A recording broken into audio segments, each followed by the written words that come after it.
to an all-new episode of the Tarot Talk Show, only on the ParaEncounters Network. I'm your host, Rebecca Brown, broadcasting live from the beautiful yet cold and rainy hills of Northern California.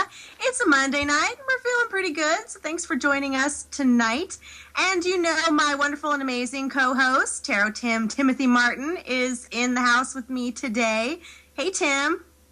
Hey, Rebecca. Hey, y'all. I think it's cold here, too, but I've been off the last 2 days, so I haven't even poked my head out the door. Nice. Well, it is fall. That's what we're coming into. So, how was your week? Ups and downs, you know. We're just surfing the retrograde with everybody else and, Right. catching and fixing the glitches as they go.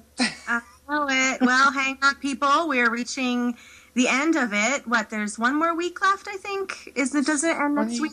25th, I believe. Yeah, I was going to say, it goes direct. Well, that'll be this week then, huh? Yeah. Yeah, so we should have a good Halloween. Yay. Well, it's my weekend. I have Monday, Tuesdays off. So for me, I'm like, oh, next week. When really, it's this week. So, right? Days. Yes, our weeks are constituent with our off days. That's when they count. So true. I know. Drinking game alert. Tarot Tim won't know it, but anytime anyone says this word, take a sip from your Ace of Cups and drink as though you didn't just clean out your kitchen cabinets to make room for your ever-expanding tarot deck collection, which is actually what is happening to me, Tim. I'm getting so many decks and books, and in this teeny little place, I'm running out of room, you know? And even then, the funny part is, for the show, I was trying to decide what deck I wanted to use, what tarot deck, and I was going through all my decks, and it was like being in front of my huge closet and being like, I have nothing to wear, you know? It was kind of like that. I have no deck to read with. Yeah. Mm-hmm. But I ended up settling on just, the Morgan Greer, which is my favorite anyway, so it's all good. Yeah, I do understand. I have refrained from retail therapy this week, though. Yes, me too. I've been doing good, too. But still, running out of room. Anyway, so last week we had a really nice discussion on the Fool Tarot card and the Hermit, and we did a really nice session exercise just linking the cards together visually. And so that was awesome. If you missed that episode, it's now archived on our website, thetarottalk.com, where you can access all of our archive shows, read up on the guest bios, and show notes, and even more. So be sure and check us out. You can also like us on Facebook, The Tarot Talk Show, and tweet us on the Twitter at The Tarot Talk Show. So we are everywhere by now. But going off of the conversation that we had on the Fool, I actually wanted to share with you, Tim, a couple little passages from one of my tarot books. This is the Book of Tokens by Paul Foster Case. He's one of the, old school authorities on the tarot. I just love him. But this is from his book, The Book of Tokens, 22 Meditations on the Way. He's also the author of the Kabbalistic Tarot, which is one of my tarot go-to books. It's like the Bible for me, so I love it. But I wanted to read this. Also the tarot, I know, he's very prolific. He's written some solid tarot. Great author, if anyone's interested in reading up on tarot. Absolutely. He is just fantastic. I absolutely love him. So I wanted to read this passage from his book, The Book of Tokens, 22 Meditations on the Ageless Wisdom. And it just gives me chills. And I was kind of thinking of this when we were discussing the Fool. So he writes about the Fool tarot card.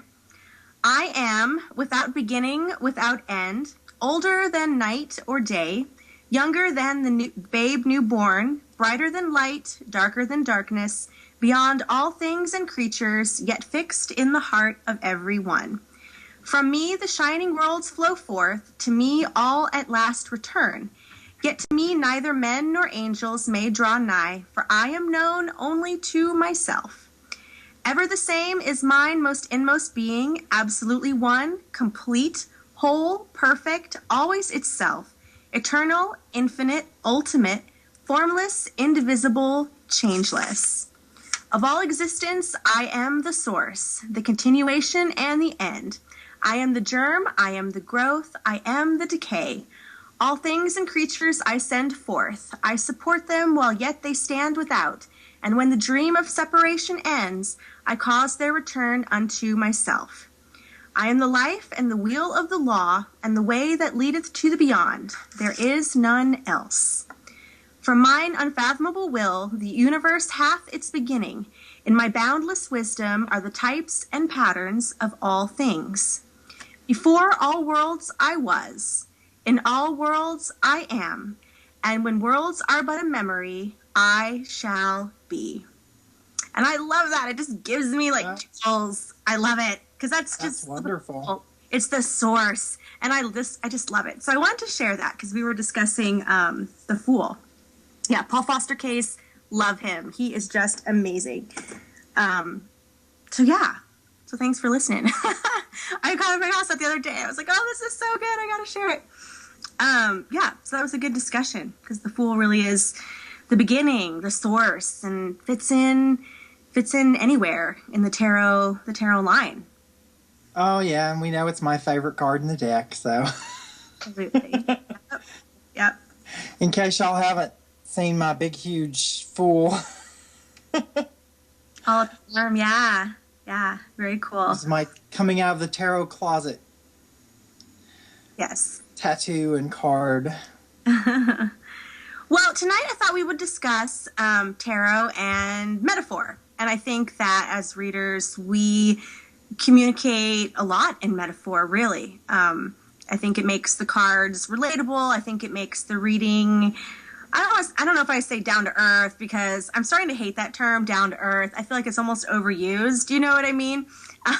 But it makes the reading relatable. And it's something, I mean, metaphor is something that we all grow up with. I mean, especially you, I would imagine.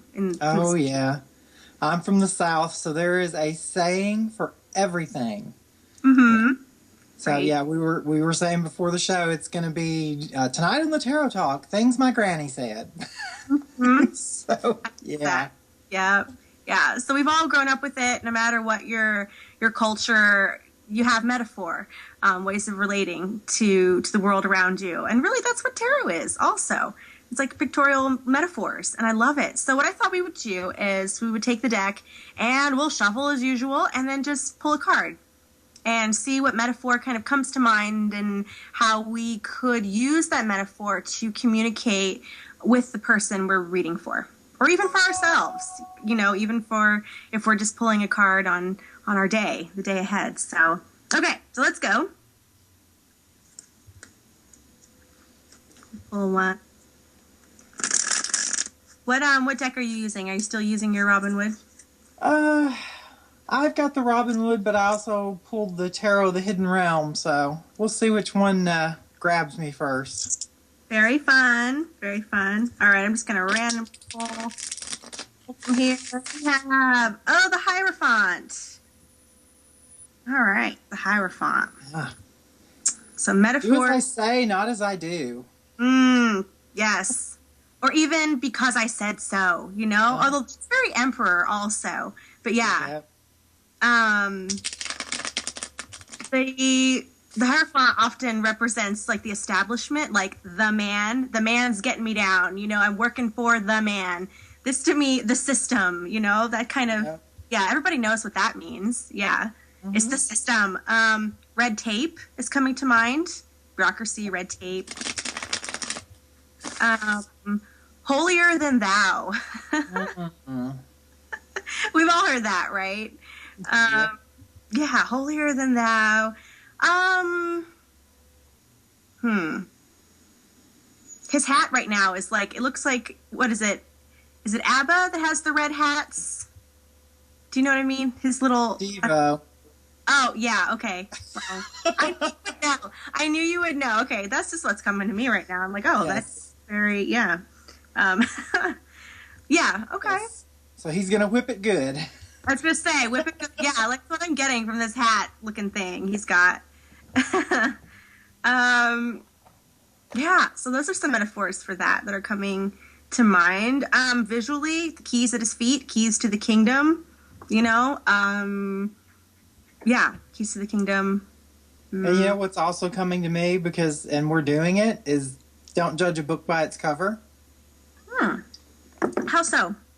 Well, I've never had a great relationship with a Hierophant. Yeah, I know. Because of that whole thing. But it's evolved because I've had different decks and I've seen different things, and now, he can represent dogma and he can represent the system and the man and everything, but he's also the shaman, the storyteller, the one who keeps tradition alive, and looks out for the people. If you've got a good one, Sure. So it's I'm getting a more positive vibe on him than I used to. Oh, well, good. That's great. You're making friends with him. I kind of feel the same way about the Hangman. I'm slowly coming around, to the Hangman. But you're right. I think that's one of the challenges with the Hierophant in the tarot line is we're challenged to discover for ourselves what teachers are true, what prophets are true, which prophets are false. And it can be difficult. It's really difficult to see that.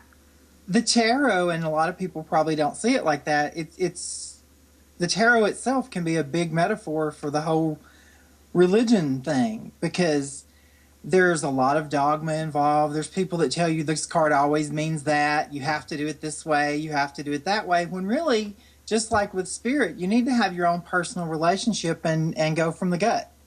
There's a metaphor for you. Listen to the gut. No, I agree. Yeah. Yeah. I like it. All right, what do you got?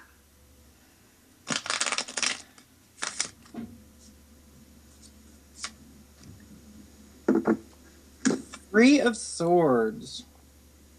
Oh, Three of Swords. Oh, shot through the heart, and you're to blame. Yeah, that's what's coming to mind. Yeah. Best name. Three of Swords. Oh, God. Ooh. Yeah, shot through the heart. Just, it's hard. It's just a painful, love is pain, I guess. Love is pain. Lessons learned. I think there's quite a bit of value with the Three of Swords. As painful as it can be, those, the lessons that you learn from that card of pain are valuable ones that you're not going to forget. It's that wisdom that pulls from the Ace of Swords, that sword of truth.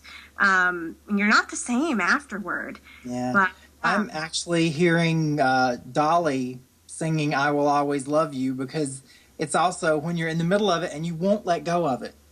Yeah. Because that's the thing with the three, is people are just hanging on to that feeling and the emotion.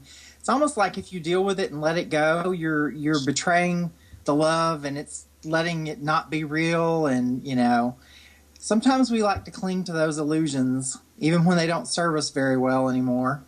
Well, sure. And I agree. The Three of Swords is so early in that line. It's so fresh. The pain is fresh. The lesson is new.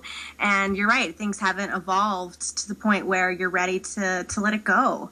Time heals all wounds kind of comes to mind, but I think that is maybe further on down that sword line. I feel like Three of Swords, you just need to feel it. Just feel the emotion. Yeah, now I'm hearing that broken-hearted song from Paul Young, so it's definitely... Everything's music and TV with me, guys. It all pops in my head that way. Well, even that's metaphor. I would think, those references that we make, and I think that's great. And I don't know about you, but I know that sometimes it doesn't happen all the time. But sometimes when I do turn over cards, I'll hear like that image will prompt some song or just something that I just start hearing.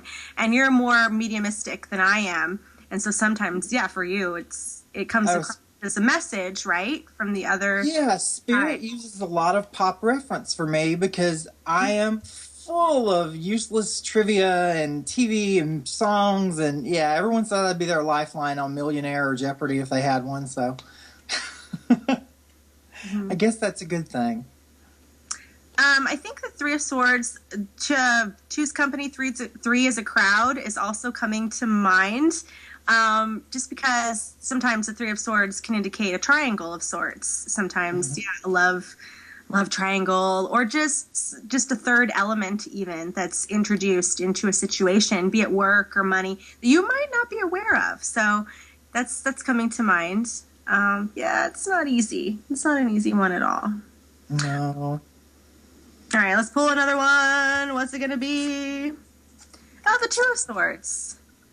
The Two of Swords. Don't go rushing blindly in is coming to mind. Blindly in, fools rush in. Yeah. Yeah. Two of Swords is very, can be static. Like it's that split second of pause before the action, before the Three of Swords, really. The tipping point, maybe. You know what I mean? Like it's that little pause right before the tipping point. And it's, just hanging in the balance. I like that. Yeah. Balance. Oh, yeah, here's the big old metaphor again. This is definitely one my granny would say when she was irritated for procrastination. Crap or get off the pot. I like it. Yes. Very Two of Swords. Yeah. Crap or get off the pot. I like it. Yep. Make a decision or wait for that third element to be introduced. Because, it by nature, it can't stay the two. It's going to turn into the three. I guess. It's also the early bird gets the worm. Because if you wait too long, the opportunity is going to be gone. I like that. Right. It's just kind of a calm before the storm, maybe, in a way. It's that, maybe not a satisfied calm, but it's, before the action of the Three of Swords, for sure. All right, pull another one.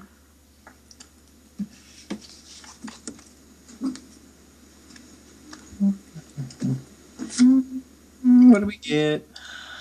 That is the Magician. Ooh, the Magician.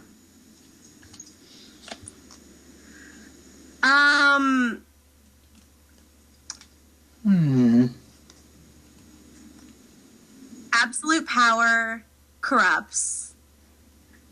Now. Oh, what's that saying? Okay, what is it? It's like absolute power corrupts and something corrupts absolutely. Does that make, it's like something like that, Absolute power corrupts absolutely. Oh, okay. Eric's got it. Thanks, Eric. The Magician is so full of power, and sometimes it's like, okay, what are you going to use it for? Are you going to use it for good or for evil, Because there's a lot of power with that card. Very, very dynamic. Yeah, there's some illusion there sometimes, too, though. They are powerful, but sometimes they want you to think they're all powerful. They're not necessarily. All that glitters is not gold.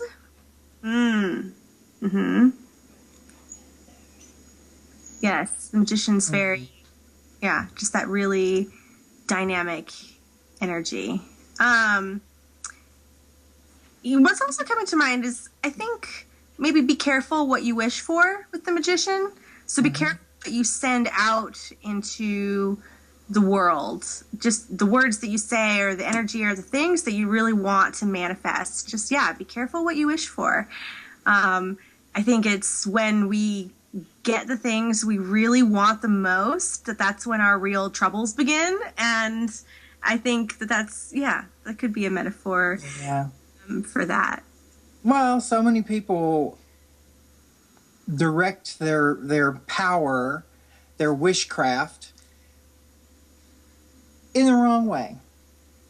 You wake up and you've got things to do that you don't really want to do. Oh, it's going to be such a horrible day. Nothing's going to go right. Okay, well, self-fulfilling prophecies. The universe will make you have a really, really bad day. Right. That's like everything has to, if it's not difficult, it's not worth it. And, no pain, no gain, which is crap. You don't have to suffer to make things happen. But if you think that things have to be hard won to be relevant and worthy, the universe tends to give you some trials to go along with all your stuff.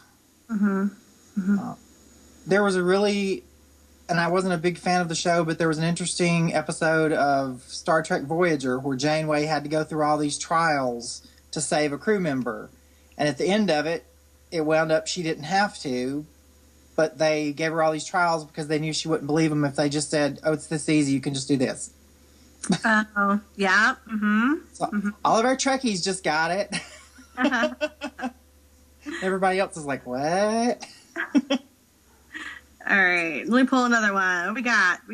Oh, I pulled the Magician also. Oh, yay. Apparently we've only scratched that surface then. There's a metaphor for you. Oh, Two of Pentacles. Ah. I love it. Easy come, easy go. Easy come, easy go. Yeah, right. Rob Peter to pay Paul. Oh, that's interesting. What do you mean by that? That's just always a saying when you're like broke. Mm-hmm. It's, you have to rob Peter to pay Paul, but you never really get ahead with that. Oh, you never. Okay, I get what you're saying. Yeah. I guess the wheels of time. Like even the daytime soap. Sands through the hourglass. These are the days of our lives. I feel like that's very Two of Pentacles because it's so infinite. It's just about the ebb and flow, come and go. Yeah, just the rhythm. The universe really is in the Two of Pentacles, which is why I love it. And I think that we tend to focus on the ebb.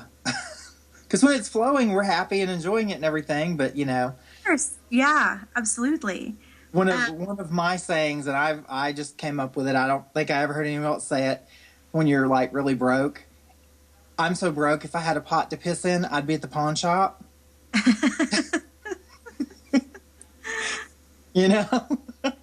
I got Yes, I'm Southern, y'all. Totally. Well, and there's such a timelessness that's associated with the Two of Pentacles. I mean, it's really one of my favorite cards in the tarot. There's such a timelessness. And what's also coming to mind with this card is, you can't step in the same river twice because it's not the same river and you're not the same person, when you step into it. And I think that that's also very Two of Pentacles. And in that sense, I feel like it elevates this card from just being about ebb and flow and going through the motions, living your life, to something really, really special. Even, it's exciting. I think it makes everything new, the Two of Pentacles. Even when you do the same things every day, you're really not, because the world is different. You're different. Yeah, there's a timelessness and a kind of a really lovely magical quality to the pen. I'm getting a whole MAME vibe right now. If you read the book or saw one of the versions of the movies, which is funny because that's that was one of the little in jokes. The rich snooty people owned the place. It was ups and downs, and then MAME's saying was life's a banquet and most poor SOBs are starving to death. Because you don't have to be. It is like surfing. You ride that tide, and it's a perfect card for the Mercury retrograde. It really is. It's a great card for the retrograde because it really is just hang on, enjoy it. The twos work very well, though. I think even the Two of Swords and the Two of Pentacles work really well together because it's figuring out what's right and wrong and how to deal with the situation and keep it moving. Because while the Two of Swords is very static, the Two of Pentacles is in full motion at all the time. Because that little wire is, they're moving. Whether it's up and down, if not forward, they're still got some motion going. Absolutely. Well, and even Two of Swords, even the stasis with the Two of Swords, it's so fast because the swords are very fast moving. Like I said, it's like that brief pause before you throw the ball. It's like that split moment in time where nothing's going, and then that third element drives it forward. So yeah, I love the twos. It's all about balance and just the flow, just the flow of the universe. Yeah, I love it. Your sidekick agrees. All right, pull another one. Don't mind my dog. He's listening to, I don't even know. Well, he was looking out the window, but now he's watching you. He's being protective. He saw my neighbor. Ah. Three of Wands. Three of Wands. Oh, it's waiting for the ships to come in, definitely. Ship to come in. These boots are made for walking. That's kind of what's coming to mind there, because that's the sun in Aries, the Three of Wands. It's like this really hard-hitting energy that's just there. Yeah, I love that. Yeah, it's like looking over the horizon, you know? Yeah, waiting for your ship to come in. Oh, well, here's another saying for you that my granny used to say. Wish in one hand, crap in the other one. See which one gets full first. Because there's a lot of that there. Because they're they've put in some work, but now they're just like, they're waiting. It's like, it needs to happen. Needs to happen. Also, I think seizing opportunities. I was noticing the guys holding the globe. So it could be like a bird in the hand is worth two in the bush, really. You know, there's that saying where what we've got is better than chasing after these other things. So, good. I like it. All right, what else we got here? Oh, temperance. Okay. Ah. Temperance.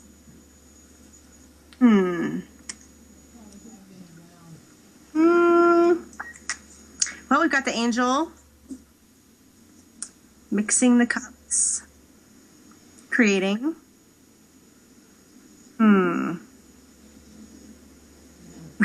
You are what you eat is coming to mind.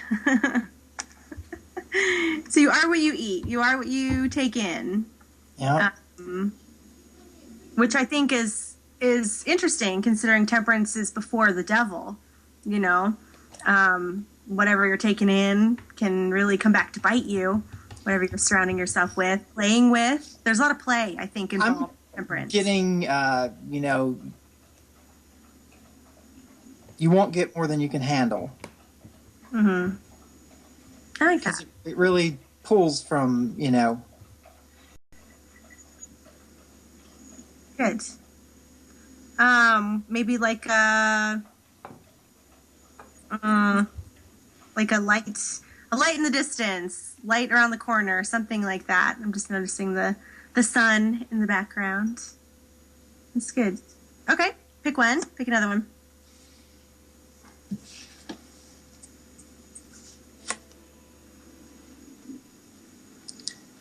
Knight of Pentacles. Knight of Pentacles. Knight of Pentacles. Saving for a rainy day. I feel like the Knight of Pentacles is cautious like that. Like, it's the guy who started his savings account when he was 10, and he's been slowly, like, putting a little bit of it away, and he's fairly well off by the time he's in his 30s. Because he's been saving. Right. So, yeah, saving for a rainy day comes to mind with that. So if that came to mind, could be suggesting, to someone to really watch their money, to put some away, to not be as carefree with it. Yeah, and it's definitely the fool's rush in vibe, because this guy's not moving quick. There's no quick decisions. There's no, instant. This guy is going to have flow charts and pro and con lists, and, he's not making hasty decisions. No, not at all. Yet I feel the Knight of Pentacles. It's also that you measure twice, cut once. That's good. But yet I also feel like sometimes the Knight of Pentacles can be a hint to do the opposite. Maybe there's too much caution that's being exercised. Maybe you need to live a little bit, like let your hair down. I guess it's, so sometimes I feel like it can be the opposite that comes to mind. Oh, yeah. He definitely, he's one that needs a kick in the pants sometimes. Yeah. Slow as molasses. There you go. Slow as molasses. That's, yeah. Or as slow as the day is long, that's definitely the Knight of Pentacles energy. Which, yeah, you can't force, because if you do, he'll be stubborn. He gets stubborn. Very. All All right, what else have we got? Four of Swords. Four of Swords.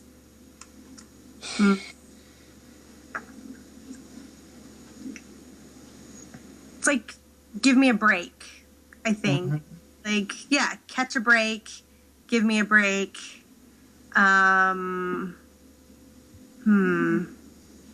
Right, just hitting the pause button.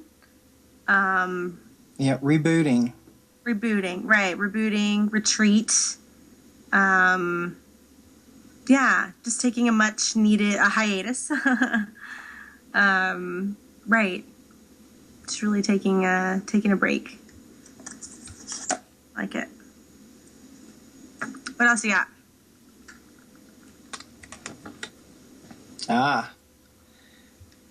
Seven of Wands. Seven of Wands. Okay. It's very dynamic. Can be prickly. Stubborn as a mule. Yes. Seven of Wands. Stubborn as a mule. King of the Mountain, though. Oh, I like that. King of the Mountain. Because he's not moving. He's got the high ground. Right. Digging your heels in. Mm-hmm. Mm-hmm. Yep. Mm-hmm. Taking on all comers. I mean, there's... Bring it on. It's like bring it on. I think that's very Seven of Wands. Absolutely. All right, we'll do a couple more. Let's see. Bring it on. Chariot. Chariot. And a rut comes to mind. A rut. Yeah. Hold your horses. Mm-hmm. Yeah. But it could also be like charging ahead, charging right along, or even just charge in general. Everybody knows what that is. Like, charge. Yep. I'm getting also, because when you tell people the Chariot, they tend to think of themselves and their journey and whatever, but it's actually working as a team, and there's no I in team. So you need to make sure everyone's on the same page. Good. I like that a lot. Right. It's true. It's that really fine balance. Run ragged is also coming to mind. Like if this is, the chariots can be fast moving also. So fast you can hardly keep track of it. Yeah, too much chariot and you have to take a four swords, you know? Right? I like that. But a lot of power here. A lot of very, very dynamic. Horsepower. Yeah. Very. Now I'm also getting, which is more of a dog metaphor, but it's, don't spin your wheels, don't chase your tail. It's, definitely don't go in those circles. Right. Most people haven't driven a wagon. I grew up on a farm, so I have actually had the pleasure. And if you don't pay attention, it's just like a car being out of alignment. You let go of the wheel, you will wind up doing a big circle and being right back at the beginning again. Sure, I bet. Yeah. Which is a little frustrating, so yeah, pay attention. I like that. Okay, pick one more.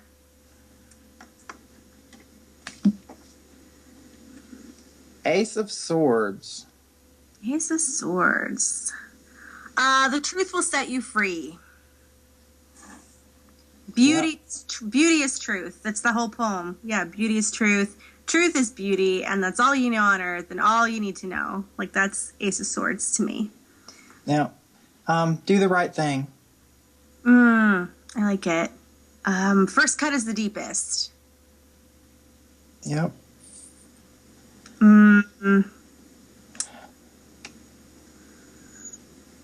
Sword of truth.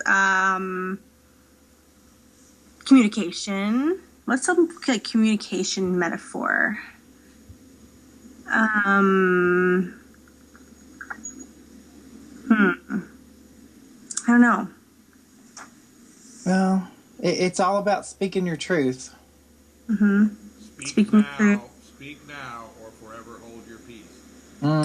Like that. Yes. Speak now or forever hold your peace. Very nice. Yeah. Very good. I like that a lot. Good. Well, should we pull a card on the week ahead? We haven't done that in a little while. That sounds like a good idea. Okay. Okay, well, waiting for my deck to fall off my...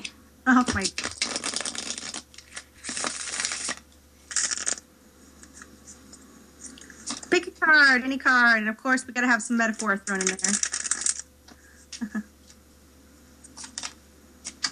All right.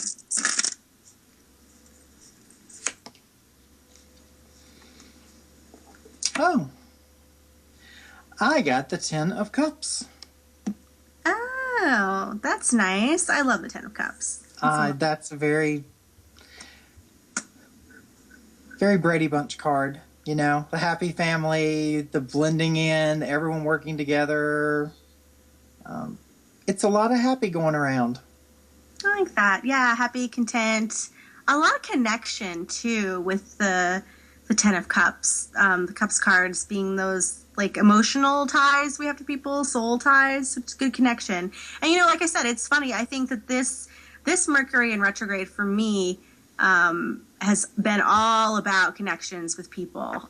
Deepening connections, clarifying connections, important truths, honest conversations. It's been good. It's that Mercury and Libra energy, which is, yeah, very, very 10 of Cups. I think that connection. Yeah, I think it's also the cards reminding me that I need to make a phone call after this because it's my Aunt Bet's 80th birthday today. Aw, Aunt Beth. Right. Bet. Aunt Bet. Oh, well, happy birthday, Aunt Bet. Yeah. Well, and for you, I drew the Ace of Cups.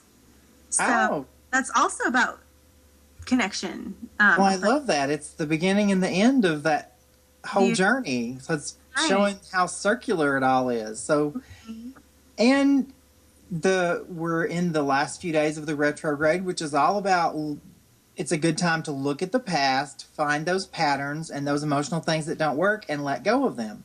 Mm-hmm. So you can let go of all this stuff that doesn't work anymore and you can start over. So it's a nice little emotional reboot. I think so too. And it's not only can you start over, but you can have abundance because my cup overfloweth, you know, with the Ace of Cups. It's just so abundant and full. And there's no fear here with this at all. It's that trust that will be filled. The metaphors, when you take those two opposing things, are so wide open and diverse because, I mean, you can get the whole, with letting go, it's don't cry over spilled milk, you know. But then you've also got all these beginnings and all the happiness and, you know, opportunity that you want to grab a hold of. So, yeah, I like that for the week. I do too. Feels good. Yeah. Yeah, that's like a lot of unfinished business is going to finally move along. It's abundant. It's free. Also, that song "Free Falling" is kind of coming to mind. Like, no, free falling. Yeah, that's like, I think Ace of Cups. It's good. I like that. I like it a lot. Well, cool. Yeah, and it's cool. We got cups, so it's definitely dealing with a lot of emotional stuff. Right, emotional stuff, connections, yeah, family, relationships. Yeah, that's stuff that maybe causes us the most Three of Swords, but yet at the same time gives us the most fulfillment. Mm-hmm. Yeah, double-edged sword. I think double-edged sword for Ace of Swords is another metaphor. Yeah. That's definitely, yeah, what love and connection is all about. It's good, though. We have to believe it's worth it, right? Yeah. Maybe. So crusty. Are you being all crusty, Bachelor? Oh, I love family and all that stuff, and, you know. Mm-hmm. But, yeah, I'm perfectly content being up on my mountain. You're funny. Yeah, I even decided, I was debating getting a cat, and I decided it was way too much work, and cats are no work at all, so there you go. Mm-hmm. Mm-hmm. Yeah, well, dogs can be a pain. Hey! See, he agrees. We don't need cats. He hates cats. He hates everything, though. He's a brat. Yeah, my dog is I would say my dog is very Page of Swords. Like, he's kind of an asshole, and he just rushes ahead and, like, doesn't think about things. And he's like Page of Swords, but also Page of Wands in that way. Like, he's all heart, you know? He thinks he's bigger than he really is. I mean, he's only, like, 12 pounds, but I've seen him, like, take on pit bulls. I mean, he's like, fearless, like, stupidly fearless, which I think is very Page of Swords. Also, you know, like, those people who just are kind of reckless and they just rush into things, you know? Yeah. He can be a little cunning and conniving, too. Oh, yeah, he's smart. Oh, sure. Because, well... That's very Page of Swords also. When Rebecca was here, we had a tarot group that met and was like around her kitchen table, and there's all these people, and she's pushed completely up under the table and won't let him in her lap. So he starts at the other side of the table, jumps in someone's lap, and is squeezing under the table and going across laps till he can squeeze under her lap, because he's going to get there one way or another. Mm-hmm. Determined. That's right. That's that. Uh-huh.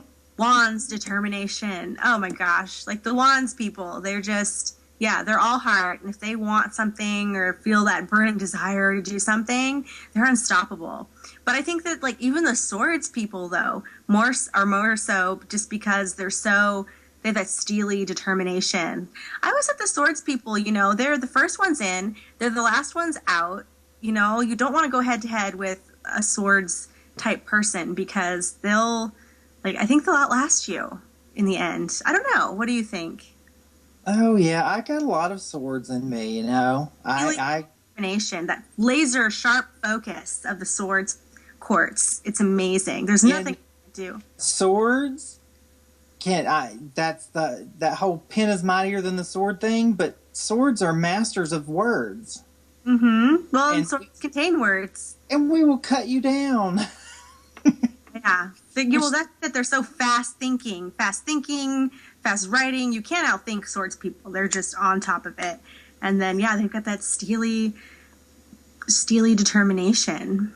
See, and I'm a Gemini, so I can see both sides, all sides, just like instantly. I understand both sides, and then, you know, it's like, and then I say what I have to say about both sides and tend to just piss everybody off.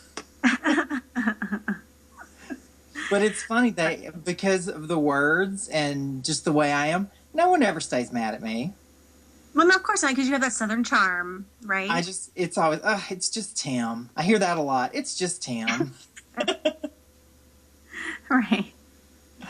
My friend's mom used to tell everyone that I could look at them, smile, and tell them they were an asshole to their face, and they'd say thank you. Because it comes off that way. It's very Southern, yeah. Or just charm in general, which is a very Wands quality. The Wands quartz have that charm. Or even, I would say the Cups do too. The Cups quartz, they can be like the smooth talkers, but I feel like it's maybe a little less natural as it is for the Wands quartz, you know? Like, for example, the Knight of Wands. Very, like brash, but also it's just charming enough.